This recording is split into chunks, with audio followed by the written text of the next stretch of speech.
C'est à Paris, le 28 juin 2012, que le financement du troisième pont a été bouclé, 16 ans après le début du projet. Les 126 milliards de francs CFA nécessaires à la construction ont été apportés sous forme de dettes et de fonds propres. Les partenaires au développement ainsi que des entreprises privées ont participé à sa réalisation. Clé de répartition, la Banque africaine de développement 20%, la Banque ouest-africaine de développement BOAD et la Banque d'investissement de la CEDEAO 13%, Africa Finance Corporation 5%, la Société néerlandaise pour le financement du développement 4%, la Banque marocaine du commerce extérieur 4%, ainsi que des investisseurs privés comme le pétrolier Total. L'État ivoirien, principal actionnaire, a mobilisé 50 milliards de francs CFA. Le groupe de la Banque mondiale, par le biais de son institution, l'Agence multilatérale de garantie des investissements MIGA, a fourni des assurances sur les prises de participation et les créances subordonnées. Ces assurances couvrent pendant 15 ans les risques d'expropriation, de troubles civils, de rupture de contrat et de restrictions sur les transferts.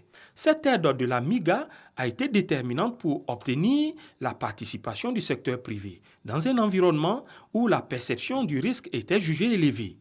Le projet, lui, est structuré comme un partenariat public-privé et est mis en œuvre dans le cadre d'un accord de concession, de construction, exploitation, transfert Build, Operate, Own and Transfer BOT de 30 ans entre l'État ivoirien et la société concessionnaire du pont Riviera Marcory Socoprim, filiale du groupe Bouygues. Le BOT, c'est un mécanisme de contractualisation entre l'État et un privé pour la réalisation d'un ouvrage, pour la réalisation d'un service.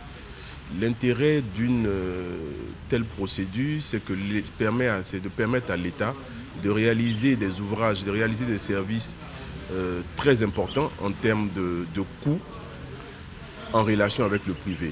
À côté des financements qu'il peut mobiliser, plus toutes les facilités que l'État peut apporter, contribuent à la mise en place d'infrastructures dans des règles de l'art et de façon très optimale. La qualité du montage financier qui a permis la réalisation du pont Henri Konan Bédié a valu au Premier ministre de recevoir en novembre 2013 le prix international qui récompense les meilleurs projets de l'année.